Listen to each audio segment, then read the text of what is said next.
Hello and welcome back to Off The Crossbar Euros Watch Day 7 with myself, Regan Walsh, and as ever, my co-presenter, Brad. How are you on this Friday morning? I could say I've been better. Mm. I know the excitement will rise to the levels that it needs to be later. But yeah, Friday's not up for it. Mm. I mean, It's probably the weather. Is like, look at it. yeah. I mean, it's not a usual podcast, but for those that are wondering what the weather is like, it is great, and I think there has been a few spots of rain here today, so not the best of ways to start the day, but there is always 3 games of football on in the Euros, and there was yesterday. We'll start off with the Group C games, the game that kicked us off, which was Ukraine versus North Macedonia. And like I said, it would be a very exciting game, and it definitely didn't disappoint. Yeah. Two teams that don't really like sitting back, clearly. Yeah. They both want to be on the front foot. It's end to end, the incident packed. Yeah. I think going for a tournament with barely any penalties, we had 2 of them in this game. And we're now up to, 5 penalties in the tournament? And 4 of them have been missed? I think there was more, obviously, that was before the Netherlands game. Yeah, so it's just getting absolutely crazy now how many we've had. But it was the Ukraine that won 2-1 against North Macedonia, and once again it is those 2 goal scorers, Andrei Yarmolenko and Roman Yaremchuk, that scored the goals. Yarmolenko scored just before the half-an-hour mark, and then a few minutes later Yaremchuk doubled Ukraine's lead. It seemed to come out of a bit of nowhere, I'd say. I think it was end-to-end that first half an hour, but I just didn't see there was going to be a goal coming in that first half. I don't know. It's still one to decide that Ukraine were clearly the better of the two. Yeah. They just that extra bit of quality. Mm. But North Macedonia tried. Yeah, and they gave him a hell of a run. I mean, was it just before halftime when Goran Pandev thought he pulled one back at least, but it was ruled offside correctly again by VAR. It's a lovely finish from the 37-year-old, but you're offside. Yeah. So. Yeah, and then just before the hour mark in the second half, North Macedonia were given a penalty. What were your thoughts on that whole incident before we took on the penalty itself? God knows. Just Yeah. like the referees and VAR have actually been good. Yeah. There's not much to complain on. No, I don't think anyone can really complain on how VAR has performed this tournament. And then Alioski stepped up for the penalty. It was initially saved by the Ukrainian keeper, but it came back out to Alioski and he put it away to half the deficit. Poor penalty initially, I think, but again, I think the keeper could have probably done better in terms of like pushing it round the post rather than back into play.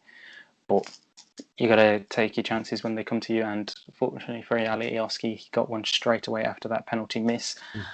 But yeah, I think the last half hour also of the game, again, you could see North Macedonia really trying to find that equaliser, and at the same time, Ukraine wanting to put the knife to them, score another goal. Yeah, you could always say North Macedonia deserved something. Very cruel in the fact that they lost in terms of how that overall game played out. But yeah, very good game, and that result sees Ukraine into second place. Obviously not fully through, and North Macedonia, despite being on no points, can also still go through in that group. We'll jump to the second game, which was Denmark-Belgium, because the final group game, C game, happened later on. So Denmark-Belgium, obviously, this was Denmark's first full game after the Christian Eriksen incident at the weekend. So it was obviously going to be a lot of raw emotions, and you could clearly see, especially when Yusuf Poulsen scored after just 99 seconds on the clock, which is the second fastest goal we've had this tournament. Great finish from Poulsen, you got to say. It was a pretty good finish. You could tell they were so fired up for it. Yeah. Given the occasion, but that was just the first half, though, wasn't it? Yeah, and then at the 10-minute mark, the ball was stopped and put out of play.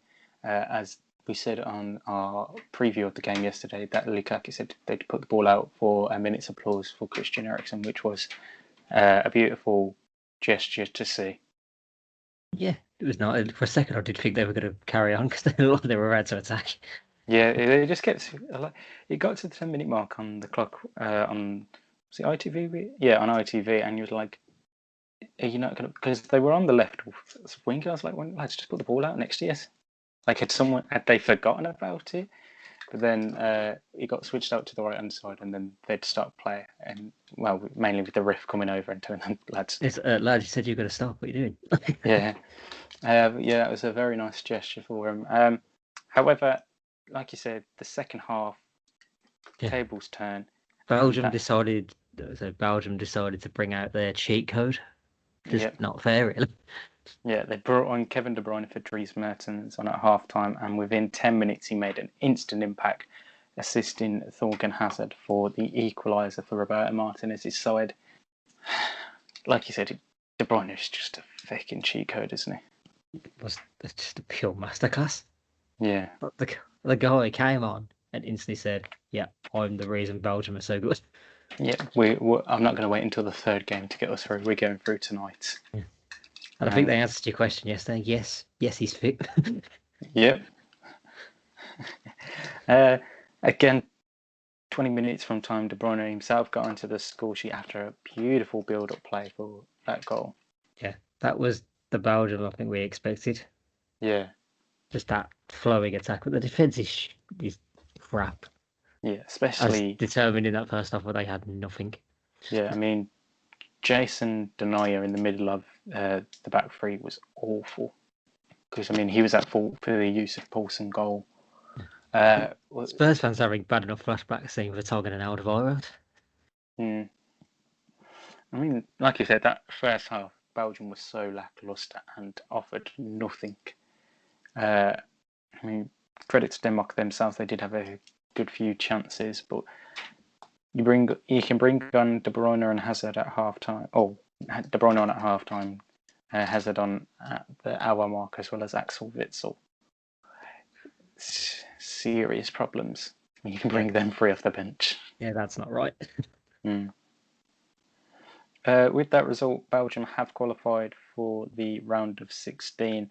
They currently sit top of Group B ahead of Russia and Finland, who are both on 3 points, and Denmark are bottom of the group with no points. But like I said, with Group C, they can still go through if they were to win their final game against Russia and Belgium beat Finland. Seems straightforward, doesn't it? Yeah. And onto the final game in Group C, the final game that took place yesterday between the Netherlands and Austria. I think it's quite straightforward for the Netherlands. Yeah, I don't want to sit here. Is that, are they also annoyingly good? It's one of them, like I said in the whole preview of this tournament, they can go one of two ways. They'll either be really good and get quite far, or they'll do absolutely rubbish and get knocked out early. And I'm now in the stage of they're actually looking half decent. Especially down that right side. Yeah. Denzel Dumfries is a bit of a freak at the moment. Yeah. I mean, a 25-year-old doing it for PSV, had a really good season in the Eredivisie with them just gone, and he's brought it onto the stage now for the Netherlands. But we'll talk about his performance later on because obviously he did score the second goal. But Memphis Depay scored a penalty after just 11 minutes on the clock. What were your thoughts on that? It's a foul. Yeah. A foul. I was slightly, like, I don't know, was it a pen? It looked like it kind of was.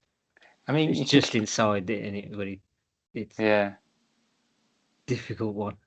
Because I mean, you can clearly see the stomp from Alaba on was Dumfries himself, wasn't he? Yeah, it was Dumfries. And like you said, it was one of them. I wasn't too sure initially whether it was in the box, on the line, or outside the box. So it wasn't until we got like a second or third view of it where you could see, okay, actually it was in the box, and VAR once again made a correct decision. They did have a penalty appeal like 2-3 minutes earlier. I think when was it Memphis got brought down himself, or was it Weghorst? I don't remember. I don't actually remember. One of the two, they got brought down, and then penalty claims were waved away because that was correctly so. Again, it wasn't a penalty. But yeah, Memphis clearly dispatched it past Dan Bachman in goal, and to give Netherlands 1-0 lead. Again, for the rest of that half, Netherlands really dominated it, put the pressure to Austria's back line, and it was evident that Austria were really missing Marko Arnautovic in that game. You said they missed it, but they didn't start in the last game. Yeah, but when he came on, they looked a lot better in that game. Yeah, maybe, but I put it more down to their best creative outlet in Alaba being a bit restricted, having to stay back. Yeah, I think that's the problem when you've got the pace of the Netherlands up front, where you got Dumfries can attack, Van Arnold's good at attacking, obviously Depay's natural pace, and then in the second half, when they bring on Ryan Gravenberch and Daniel Marlon in the second half, like them two are rapid players, so that's what I think made him sit back a lot more. Then Denzel Dumfries himself scored with 23 minutes left on the clock. Lovely goal from Dumfries there. There was some questions as to offside, but he was clearly onside. Yeah, he was. Yeah, despite Bachmann's protest, which saw him end up going in the referee's book. I always loved the start raging at the lines when VAR exists. Yeah, like that one wasn't even close. Like he was a good few yards onside, wasn't he? Yeah, but in the moment, Yeah, but yeah, the rest of that game, Netherlands dominated and have also progressed through to the round of 16, which is the first time they've done that in a good few seasons. Obviously, missing out on the last few tournaments. But yeah, like you said, I'm tossing and turning as to whether they are actually a good side or whether they've just not played any half decent opponents. I mean, you would say Austria are decent opponents, but they didn't really offer much in terms of attacking the Netherlands. Yeah, that's what I'd put that one down to. I'd be intrigued to see who they play in the last 16. I'm not too sure who they could potentially play at the minute. As I said, they would play whoever finishes third in one of the groups. So, yeah, that's probably quite nice for them. Yeah, definitely can't complain. I mean, even if they come runners up in the game, they'd play the Group A winner, which would be Italy as it stands, which would be hard for them. That'd be a tasty one. Yeah. However, if they do go on to win that group, Group C, they could face the third place out of Group D, E, and F. So potentially Scotland, I think, are in third place, Slovakia, and either Germany, France, or Portugal. Which would be... I'd love it to be either one of Germany, France, or Portugal. Yeah. Germany. Give me Germany, Netherlands. Give me the derby. That'd be very interesting to see. But overall, yeah, I think it definitely lived up to my expectations. Yes, all games would be relatively close, and they were, and very entertaining to watch. Yeah, but enough of them. It's the Battle of Britain. Not yet. Not yet. We're the last game. We do the games in order. No, fuck this. Who cares about the other two? Me, I couldn't really care about the Battle of Britain. That was years ago. We will start off in group order. And I am. I'm a neutral at this tournament. God's sake. I don't have a favourite nation. No such thing. I'm not supporting England. I just go into this as a neutral broadcaster and journalist. So, Group E have one game today as Sweden host Slovakia from St. Petersburg at 2:00. Slovakia are obviously top of their group after winning their opening match 2-1 against Poland, which surprised many of the pundits, including ourselves. And Slovakia are in third. Sweden are in third place after their 0-0 draw with Spain. Like we said after the game against Spain, Sweden definitely have a few problems in their line, especially Alexander Isak, who I think could come to light in this game. Potentially, but Slovakia seem a very good side, like well organised and well drilled. Yeah.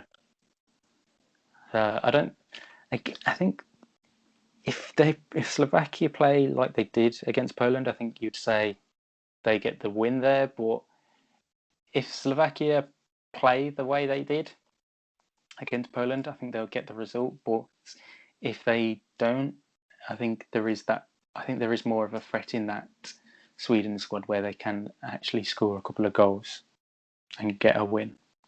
But they've actually got to have the chances. Yeah. And not just have the chances, actually take the chances, unlike they did against Spain. Yeah, I think there'll be more attacking in this game as well, because against Spain they were very, very defensive. I mean, Spain, like we said, Spain dominated the possession and everything. I wouldn't be too surprised if they weren't. Next up is the first game in Group D as Croatia host the Czech Republic from Hampden Park in Scotland.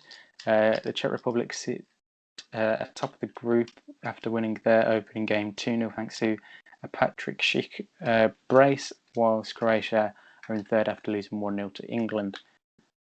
You'd expect to see a better performance from Modric and co this time out for Croatia. You'd hope so. It's practically a must-win for them. Yeah, I mean, if they were to lose this and England were to beat Scotland later on, they would need to absolutely smash Scotland in their last game to have any chance of going through as one of the best third-place teams. Yeah, but it's not going to be an easy one against the Czech Republic. They're clearly a very physical team that they're better at set pieces.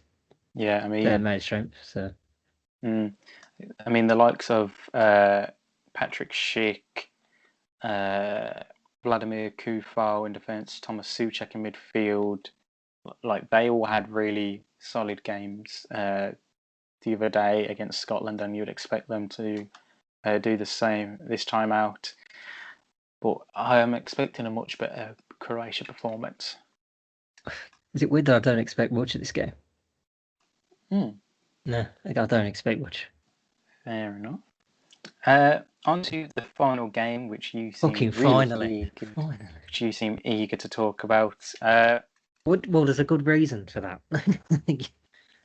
England plays Scotland. Oh, you don't know how much this annoys me that you're treating like this. Well, it's just a football game. England, you like another game when it isn't that. It is. It isn't. No, it is. You can't be convinced. It's just another game of football.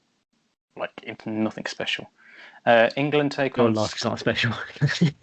England take on Scotland from 8 o'clock in Group D as well. England obviously sitting second after their 1-0 win against Croatia, while Scotland are bottom of the group, as we just said, after losing 2-0 to the Czech Republic.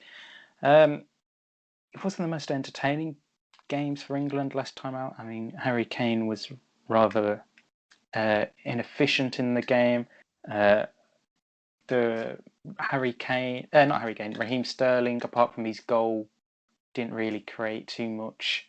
So, I mean, like we said, the main positive out of that England game was how well Calvin Phillips did. Yeah, like there's hope. Trippier as well. Yeah, well, there's hope that's going to be the odd change. Yeah, this one. I think the rumor is that Reece James and Luke Shaw, I think, are coming in. I think Reece James needs to come in because Kyle Walker was really bad in that game. It wasn't his best performance.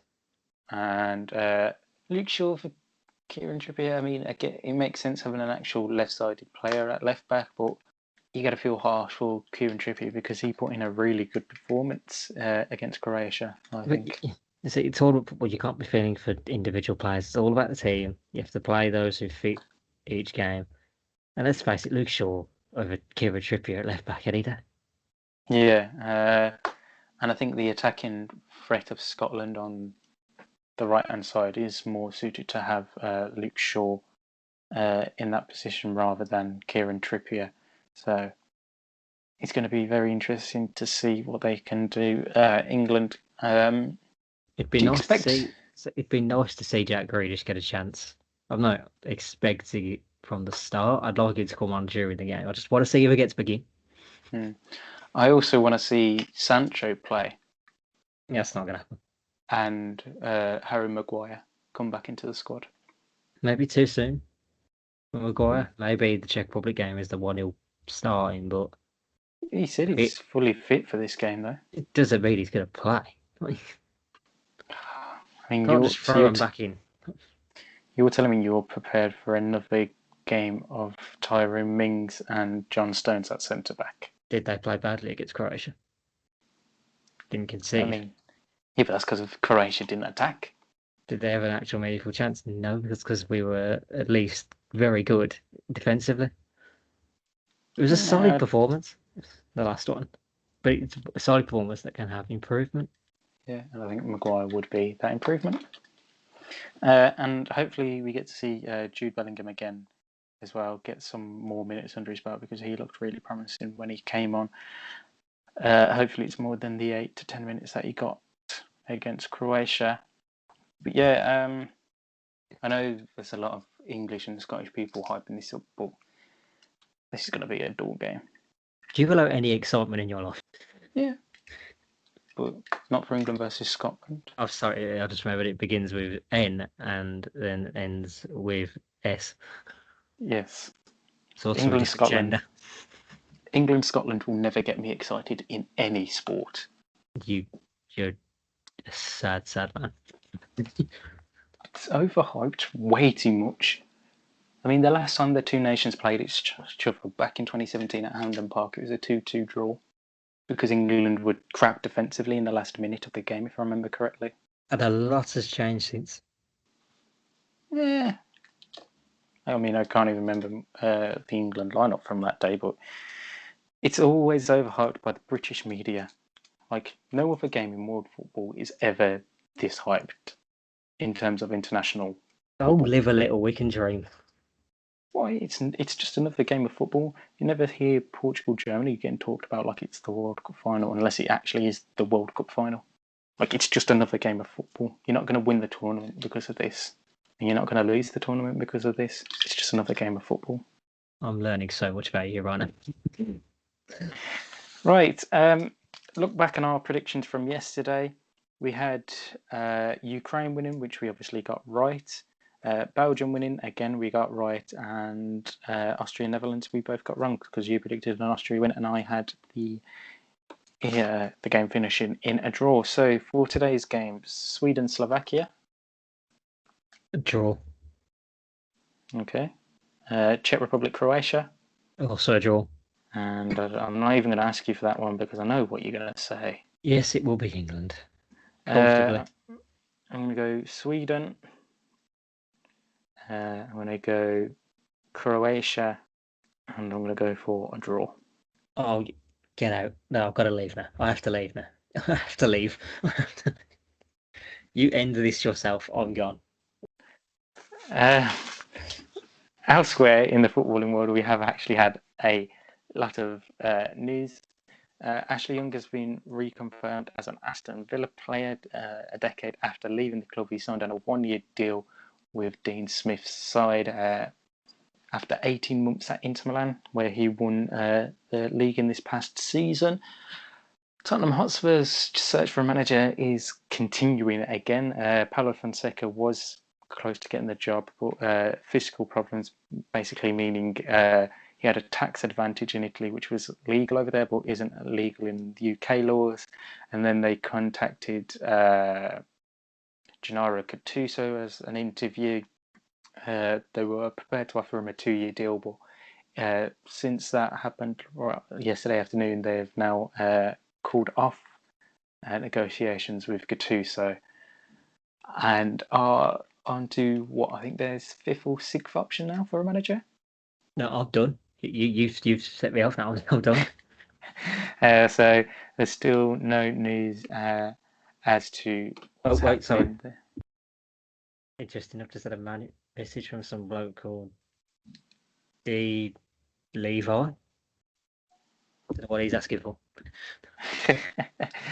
He's probably asking, do you want to go manage them? Because I mean, at this rate, we will be getting our hecking interviews for that Spurs job.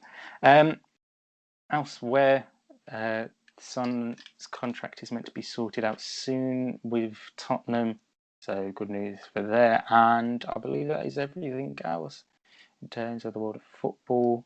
Until tomorrow, where we'll round up today's Group D and the one Group E action, and have a look to the final set of fixtures in Match Day 2.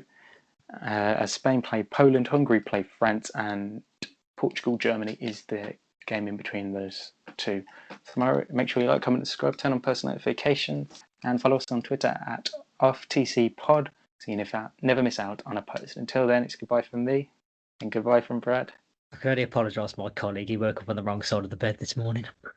Never did, never will do. We'll see you tomorrow.